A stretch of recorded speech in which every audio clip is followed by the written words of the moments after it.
नमस्कार, आप देख रहे हैं भारत टाइम्स न्यूज और मैं हूं आपके साथ कंचन। मुख्यमंत्री योगी आदित्यनाथ ने कहा कि प्रधानमंत्री नरेंद्र मोदी ने हम सबके सामने विकसित भारत का मानचित्र रखा है। इसमें नागरिक कर्तव्य सबसे महत्वपूर्ण भूमिका निभाएगा। देश और सनातन धर्म के लिए अब हमें अपने अधिकारों की चिंता कम और नागरिक कर्तव्यों के विशेष में ज्यादा चिंतन करना होगा। उन्होंने कहा कि सनातन ही दुनिया का एकमात्र धर्म है। सनातन धर्म सुरक्षित और समृद्धि के पथ पर अग्रसर रहेगा तो विश्व मानवता के कल्याण का मार्ग प्रशस्त होगा। अगर सनातन धर्म खतरे में पड़ेगा तो विश्व मानवता का जीवन खतरे में पड़ जाएगा। सीएम योगी गुरुवार को अयोध्या में सिंघल फाउंडेशन के बैनर तले आयोजित भारतात्मा अशोक सिंघल वेद पुरस्कार 2024 के पुरस्कार वितरण समारोह में शामिल हुए। इस दौरान उन्होंने कहा कि श्रद्धेय अशोक सिंघल जी ने काशी हिंदू विश्वविद्यालय से इंजीनियरिंग की डिग्री ली थी, लेकिन उनका जीवन राष्ट्रीय स्वयंसेवक संघ के एक प्रचारक के रूप में सनातन धर्म के लिए समर्पित था। सीएम योगी ने कहा कि श्री राम जन्मभूमि आंदोलन और अशोक सिंघल एक दूसरे के पूरक थे। सीएम योगी ने कहा कि श्रद्धेय सिंघल जी के पास सोते जागते उठते बैठते सिर्फ एक ही कार्य था, श्री राम जन्मभूमि की प्राप्ति। उसके लिए वो शांति और क्रांति दोनों मार्गों को अपनाने को आतुर रहते थे। श्री राम जन्मभूमि आंदोलन में उनके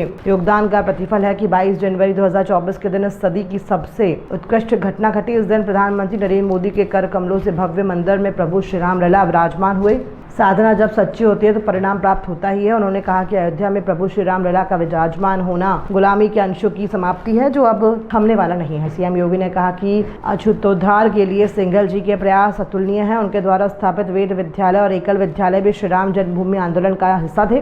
उन्होंने कहा कि वेदो अखिलो धर्म मूलम, यानी अखिल विश्व के धर्म का अगर कोई मूल है तो वेद है। श्रद्धेय अशोक सिंघल ने वेदों के इस महत्व को अपने जीवन में अक्षरशः उतारने का कार्य किया था। सीएम योगी ने कहा कि गौरक्षक सुंदर यादव की आजमगढ़ में गो तस्करों ने हत्या कर दी थी। उस हत्या के खिलाफ आंदोलन हुआ था जिसका अशोक सिंघल जी नेतृत्व कर रहे थे। इसी का परिणाम रहा है कि गौरक्षक सुंदर यादव के हत्यारे जेल गए। सीएम योगी ने कहा कि भारतस्य प्रतिष्ठे द्वे संस्कृतम संस्कृत स्थास्था, यानी भारत की प्रतिष्ठा संस्कृत और संस्कृति में हो सकती है। यही भारत की आत्मा है और यही विश्व की आत्मा हो सकती है। उन्होंने कहा कि दुनिया आज शांति, सुरक्षा और सौहार्द के लिए भारत की तरफ आशा भरी निगाहों से देखती है। पूरी दुनिया में आज कोई भी घटना घटित होती है तो दुनिया की निगाह भारत के नेतृत्व की तरफ होती है। सीएम योगी ने कहा कि दुनिया में जब भी शांति, सौहार्द, सुख और समृद्धि की बात होगी तो दुनिया का ध्यान भारत के गुरुकुलों की तरफ जाएगा। भारत ही उसका नेतृत्व करेगा। वेद मूर्ति वयोवृद्ध ब्रह्मश्री विष्णु पटेल सुब्रमण्यम को लाइफ टाइम अचीवमेंट अवार्ड, आचार्य गोपाल चंद्र मिश्र वैदिक उन्नयन संस्थान काशी उत्तर प्रदेश को